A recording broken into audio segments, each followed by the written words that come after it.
If I have to choose between one evil and another, I'd rather choose the worst option. Greetings gamers and welcome back to Top 10 Gaming. I'm your host Carl Monroe and I'm a laird. If you're new here, be sure to smash a like and subscribe for daily gaming content. And tell me below your favorite game of the last decade. 10 years is a long time, so what were some of the best games over those years that will give you the heebie-jeebies? Well, that's what we're exploring with today's list of the top 10 scariest games of the last decade. Roll the intro.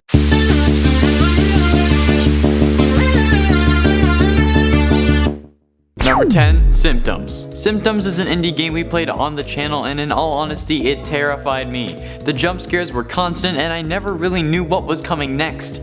The game jump scares you as soon as you enter the damn thing. Then it just gets worse from there, with gross noises and monsters hidden in the shadows. Legit, I did not notice one while filming, and while I was going through the footage, I saw it and I was like, oh dang. I ended up not being able to find what I had to do next, but I think it was because I was unwilling to mess with the TV again because I was so scared. If this game had been any worse, the video would not have been that long because I would have seen no reason to keep playing. This game is the reason I don't trust anyone anymore. Especially if you're sitting in a dark living room with a secret door and the TV off.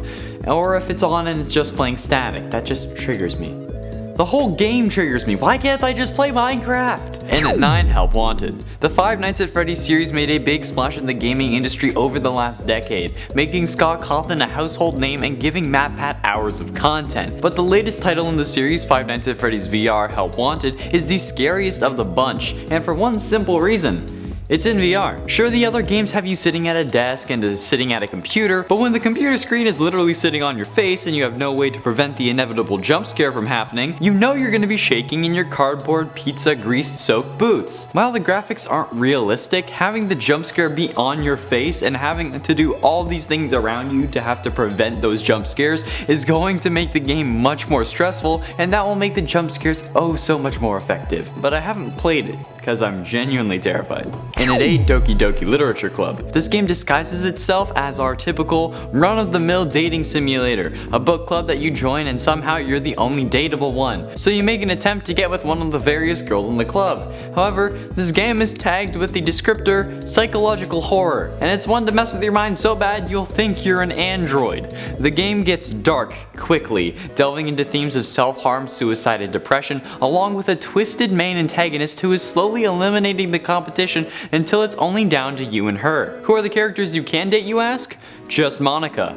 Sorry, I mean Natsuki, Sayori, Yuri, and just Monica. The game ends up getting more and more gruesome as you approach the end, with Monica killing off everyone else because she wants you. She even controls what they say at points. This is a very messed up game and it was a cultural hit. It's also free on Steam, meaning it's just all the more accessible, especially to those who just want a normal dating sim. Just play the KFC one instead. Oh man, Colonel Sanders.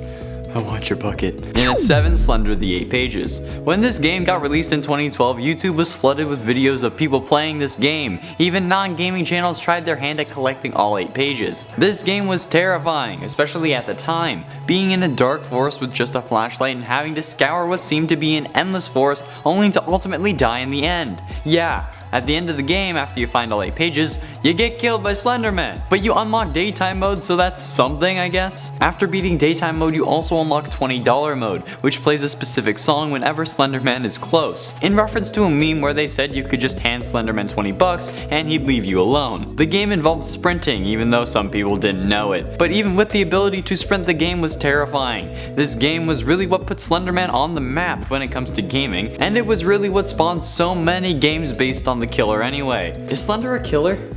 I have no clue. And at 6, Until Dawn. The choose your own adventure horror experience was some pretty messed up stuff. One guy dresses up as a killer and fake kills his friends, and sometimes even causes real ones. Yikes. The characters you play as can end up surviving if you make the right choices. However, this is incredibly hard to do. The game was released in 2015 and got itself 2 sequels, a virtual reality spin-off called Until Dawn Rush of Blood in 2016, and a prequel called The Impatient in 2018. However, none of it would have been completed without the original game. The game features a branching story, so no 2 playthroughs will be the same unless you make the same choices. The horrific killer is later revealed to be, spoiler alert, Josh, the brother of the 2 girls who went missing after a terrible prank by their friends. Josh had brought those friends to a cabin to torment them, never knowing the true horror that would be inside.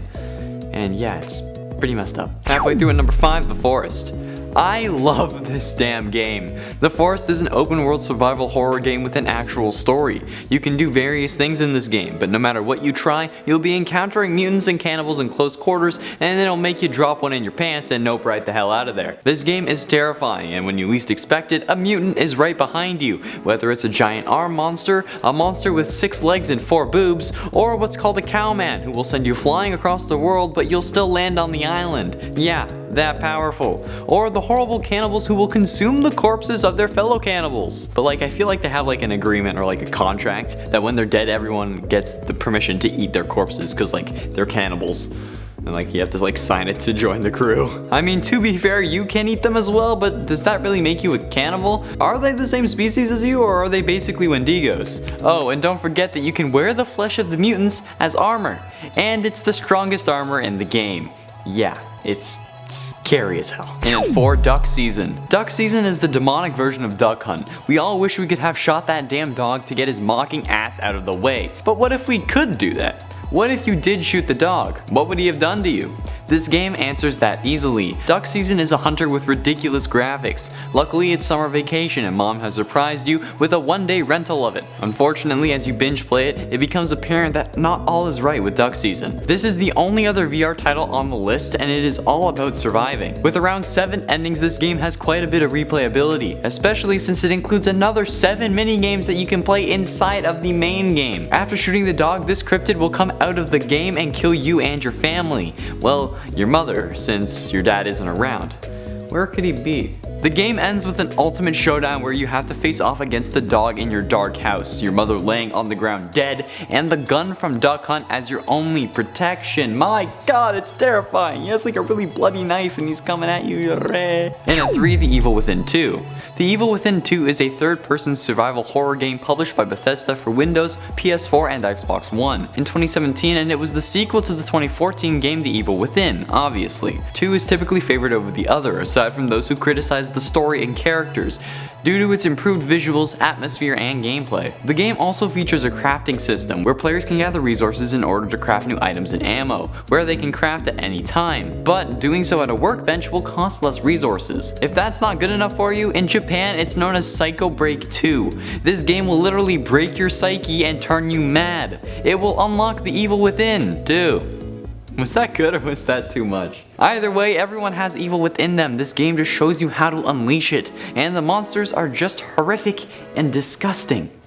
And at 2, Paratopic. This low polygon game follows 3 different storylines, all with a chilling story. Smuggle contraband VHS tapes across the border. For those of you who don't know what a VHS tape is, this is a picture of one. I know, so old, so vintage. Discover the remnants of an illicit industry and prepare for your next assassination. This is Paratopic, an atmospheric retro 3D horror adventure that feels like the worst kind of cursed fever dream. Are there any different kind of fever dreams? Or is it just that one? Cursed. Having one of the best soundtracks of any game from 2018 as declared by Fact Magazine, this experimental first-person horror game has you cutting between various detailed stories. The game takes 45 minutes to play casually and has over an hour of wonderful dark ambient music to keep you on edge without pushing you over it. This makes for a wonderful horror game in and of itself. Mix that with the confusion of 3 different stories and you're in for one hell of an experience. $7. Go get it. Finally, and at number 1, Silent Hills PT. You knew this would be here. The Silent Hills playable teaser was a first-person horror experience with gameplay similar to that of Avarice, a game that we played here on the channel. With this game, the playable area is an L-shaped corridor with 2 rooms adjacent to it, along with some stairs that brings you back to the corridor, creating an endless loop. Each time you're back, something new changes, whether it be a mutant baby in the sink or a kid in a freezer. The whole time you keep encountering a ghost named Lisa, who if she catches you has a chance of triggering a terrible jump scare that will have you shaking for weeks while sending you back to the beginning. After you complete the final puzzle and escape, the game reveals it was a playable teaser for the next Silent Hills series of games called Silent Hills. It was removed however, and unless you do some less than moral things, you won't be able to get your hands on it unless someone got it before they removed it. But my lord, this game is horrific.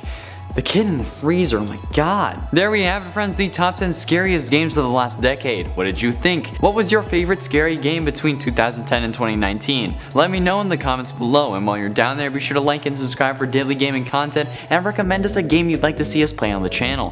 Thank you all so much for watching. I have been and shall remain Connor Monroe, and I'll see you in another video.